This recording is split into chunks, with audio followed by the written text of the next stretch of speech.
दोस्तों, हमारे YouTube channel में आपका स्वागत है। आज का वीडियो संगत के ऊपर बनाया जा रहा है, जिसका शीर्षक है संगति का प्रभाव। एक बार किसी गांव में दो ब्राह्मण रहते थे। एक ब्राह्मण बहुत धनवान था और दूसरा दरिद्र था। दरिद्र ब्राह्मण अपने घर परिवार की जरूरतें भी पूरी नहीं कर पाता था, इसलिए उसकी पत्नी उसे दिन रात ताने देती थी। इसलिए दुखी होकर वह जंगल की ओर चल पड़ा कि वहां कोई जंगली जानवर उसे खा जाएगा। वह हर रोज के पत्नी के तानों से मुक्त हो जाएगा और किसी जीव का भोजन बनकर पुण्य का भागीदार भी हो जाएगा। जंगल में उसकी दृष्टि गुफा के द्वार पर पड़ी तो वह उसके विचार करने लगा कि अंदर चला जाता हूं, ताकि जब भी कोई जंगली जानवर गुफा में आए तो उसका शिकार कर लें। गुफा में एक शेर विश्राम कर रहा था। उसके प्रवेश द्वार पर एक हंस पहरा दे रहा था। वह सोचने लगा कि आज एकादशी के दिन अगर शेर ने इस ब्राह्मण को अपना भोजन बनाया तो मैं भी पाप का भागीदार बन जाऊंगा। ऐसा क्या करूं कि इस पाप कर्म से बच जाऊं?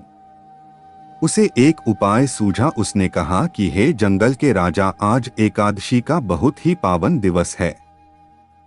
जागो और देखो कि देव कृपा से गुफा के द्वार पर स्वयं ब्राह्मण देव पधारे हैं। उन्हें दक्षिणा देकर मोक्ष के भागीदार बने।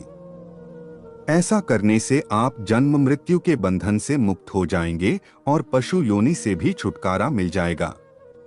शेर को हंस का परामर्श उचित लगा और उसने ब्राह्मण देवता को प्रणाम किया और उसने पूर्व में जिन मनुष्यों का शिकार किया था उनके सोने चांदी के आभूषण ब्राह्मण देव को दक्षिणा के रूप में देकर विदा किया। हंस ने ब्राह्मण देव को इशारा कर कहा कि इन आभूषणों को उठाकर जल्दी से भाग जाओ। यह शेर है, क्या भरोसा कब इसका विचार बदल जाए। ब्राह्मण को स्वर्ण आभूषण मिलने की बात जब अमीर ब्राह्मण की पत्नी को पता चली तो उसने भी अपने पति को अगली एकादशी के दिन जबरदस्ती जंगल भेजा ताकि उन्हें भी दक्षिणा में स्वर्ण आभूषण प्राप्त हो। वह लालची ब्राह्मण गुफा के द्वार तक पहुंच गया, लेकिन आज पहरेदार बदल चुका था और अब कौआ नया पहरेदार था। जैसे कि सब जानते हैं कि कौआ धूर्त प्रवृत्ति का जीव है। वह सोचने लगा कि शेर को जगाता शेर इस ब्राह्मण को खाएगा तो मुझे भी उसमें से भर पेट खाने के लिए भोजन मिल जाएगा।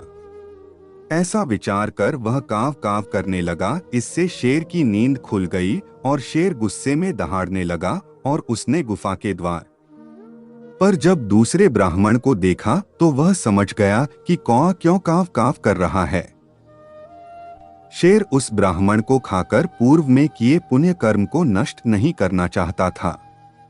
इसलिए शेर ब्राह्मण से कहने लगा कि अच्छी मनोवृत्ति वाला हंस अब जहां का पहरेदार नहीं है, वह अब जहां से चला गया है और पहरेदार बदल गया है। वह तो हंस की संगति का असर था कि उसने मुझसे एकादशी के दिन पुण्य कर्म करवाया, नहीं तो शेर किसी का जजमान नहीं होता। अब कौआ मेरा पहरेदार है, वह मुझे तुम्हें खाने के लिए उकसा रहा है। मैं हंस द्वारा मुझसे करवाए गए पुण्य कर्म को समाप्त नहीं करना चाहता। ब्राह्मण शेर की बात समझ गया और प्राण बचाकर आप अपने गांव की ओर भाग गया। अच्छी संगति का हमारे जीवन पर बहुत असर पड़ता है। कुछ लोग दूसरे को मुश्किल में देख उसे बचाने की हर संभव प्रयास करते हैं और दुष्ट व्यक्ति दूसरे को मुश्किल में देख उनका फायदा उठाने की कोशिश करते हैं। इसलिए हम कैसे लोगों की संगति में हैं, उसका हमारे जीवन पर बहुत असर पड़ता है। दोस्तों, इस वीडियो से आपको कुछ अलग सीखने को मिला है तो इस वीडियो को शेयर जरूर करें और इसी प्रकार के वीडियो देखने के लिए हमारे चैनल को सब्सक्राइब जरूर करें। अपना कीमती समय देने के लिए धन्यवाद।